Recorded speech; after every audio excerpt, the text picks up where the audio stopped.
हरे कृष्णा दोस्तों, कैसे हैं आप सब लोग। चलिए शुरू करते हैं। द्वादशो अध्याय गीता का 12वां अध्याय है ये। अर्जुन उवाच। अर्जुन बोले, जो अनन्य प्रेमी भक्तजन पूर्वोक्त प्रकार से निरंतर आपके भजन ध्यान में लगे रहकर आप सगुण रूप परमेश्वर को और दूसरे जो केवल अविनाशी सच्चिदानंद निराकार ब्रह्मा को ही अतिश्रेष्ठ भाव से भजते हैं, उन दोनों प्रकार के उपासकों में अति उत्तम योगवेता कौन है।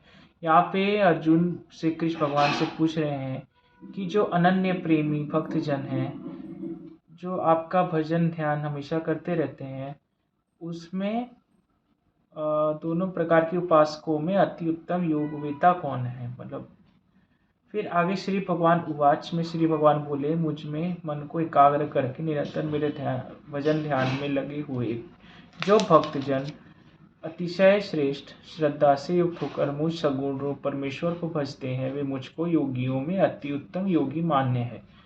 फिर है, परंतु जो पुरुष इंद्रियों के समुदाय को भली प्रकार वश में करके मन बुद्धि से परे सर्वव्यापी अकथनीय स्वरूप और सदा एक रस रहने वाले नित्य अचल निराकार अविनाशी सच्चिदानंद ब्रह्मा को निरंतर एक ही भाव से ध्यान करते हुए भजते हैं, वे संपूर्ण भूतों के हित में रत और सब में समान भाव वाले योगी मुझको ही प्राप्त होते हैं। उन सच्चिदानंद निराकार ब्रह्मा में आसक्त चित्त वाले पुरुषों के साधन में परिश्रम विशेष है, क्योंकि देहाभिमानियों के द्वारा व्यक्त विषयक गति दुख पूर्वक प्राप्त हुई जाती है। मतलब भगवान ये बोल रहे हैं कि परिश्रम जो होता है, जो मेहनत होता है, वो सबसे अति उत्तम मतलब है, सबसे ज़्यादा मान्य है उनके अनुसार। फिर परंतु जो मेरे परायण रहने वाले भक्तजन संपूर्ण कर्मों को मुझ में अर्पण करके मुझ सगुण रूप परमेश्वर को ही अनन्य भक्ति योग से निरंतर चिंतन करते हुए भजते हैं।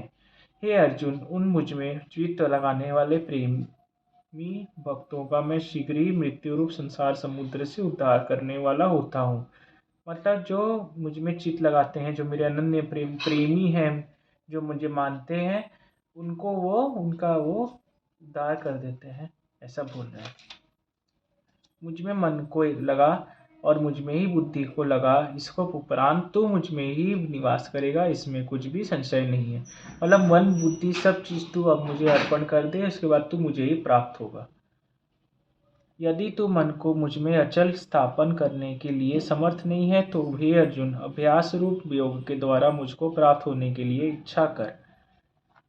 यदि तू प्रयुक्त अभ्यास में भी असमर्थ है, तो केवल मेरे लिए कर्म करने के लिए ही परायण हो जा। इस प्रकार मेरे निर्मित कर्मों को करता हुआ भी मेरी प्राप्ति रूप सिद्धि को ही प्राप्त होगा। यदि मेरी प्राप्ति रूप योग के आश्रित होकर उपर्युक्त साधन को करने में भी तो आप समर्थ है, तो मन बुद्धि आदि पर विजय प्राप्त करने वाला होकर सब कर्मों के फल का त्याग कर। फिर मर्म को न जानकर किए हुए अभ्यास से ज्ञान श्रेष्ठ है, ज्ञान से मुझ परमेश्वर के स्वरूप का ध्यान श्रेष्ठ है, और ध्यान से भी सब कर्मों के फल का त्याग श्रेष्ठ है, क्योंकि इस त्याग से तत्काल ही परम शांति होती है। सब घुमा फिरा के भगवान कितना अच्छे से समझा रहे हैं कि एक के बाद एक लाइन वाइज एक नियम है ये, कि अभ्यास से ज्ञान श्रेष्ठ है, ज्ञान से परमेश्वर स्वरूप का ध्यान श्रेष्ठ है, और ध्यान से भी फिर लास्ट में सब कर्मों के फल का त्याग श्रेष्ठ है। त्याग से ही शांति मिलती है। त्याग जो कर लेता है मनुष्य, जो संसार में व्यक्ति कर लेता है, उसको भगवान उसको जरूर ही उसका फल देते हैं, उसको जरूर उसको वो अपना लेते हैं। फिर जो पुरुष सब भूतों में द्वेष भाव से रहित, स्वार्थ रहित, सबका प्रेमी और हेतु रहित दयालु है, तथा ममता से रहित, अहंकार से रहित, सुख दुखों की प्राप्ति में सम और समावान है, अर्थात अपराध करने वाले को भी भय देने वाला है, तथा जो योगी निरंतर संतुष्ट है, मन इंद्रियों सहित शरीर को वश में किए हुए हैं और मुझ में दृढ़ निश्चय वाला है, वह मुझ में अर्पण किए हुए मन बुद्धि वाला मेरा भक्त मुझको प्रिय है।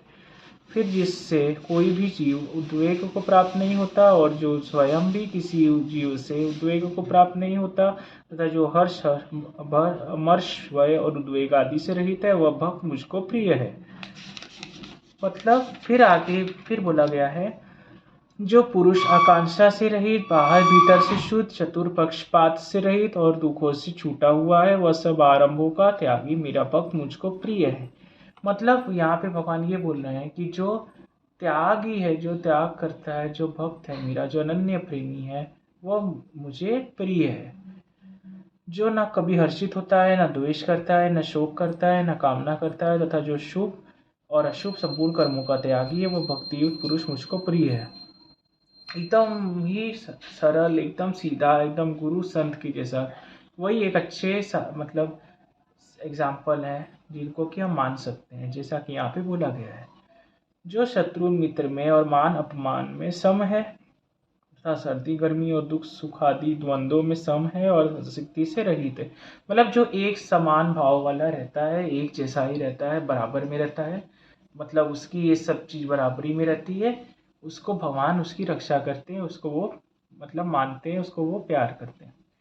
जो निंदा स्तुति को समान समझने वाला, मननशील और जिस किसी प्रकार से भी शरीर का निर्वाह होने में सदा ही संतुष्ट है और अन्य के स्थान में ममता और आसक्ति से रहित है, वह स्थिर बुद्धि भक्तिमान पुरुष मुझको प्रिय है।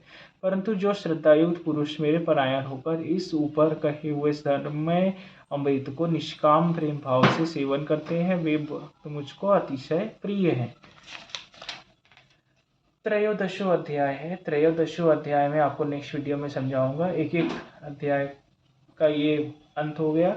अब तीसरा मतलब त्रयोदशो अध्याय होगा, शुरू होगा। मैं आपको नेक्स्ट वीडियो में अच्छे से बलिपूर्वक समझाऊंगा। तब तक इसको आप समझिए। कैसे अर्जुन से कृष्ण भगवान से क्वेश्चन करते हैं, प्रश्न करते हैं, उसका वो उसी प्रकार से वो अच्छी तरह से वो उत्तर देते हैं। चल फिर से भगवान का नाम लेते हुए फिर से बार मैं कहूँगा, इसका मनन चिंतन पठन पाठन करते रहिए और अच्छे से इसको सुनते रहिए। तब तक के लिए मुझे आज्ञा दीजिए और आपको धन्यवाद, आपको नमस्कार। हरे कृष्णा दोस्तों, फिर आऊँगा नेक्स्ट वीडियो में।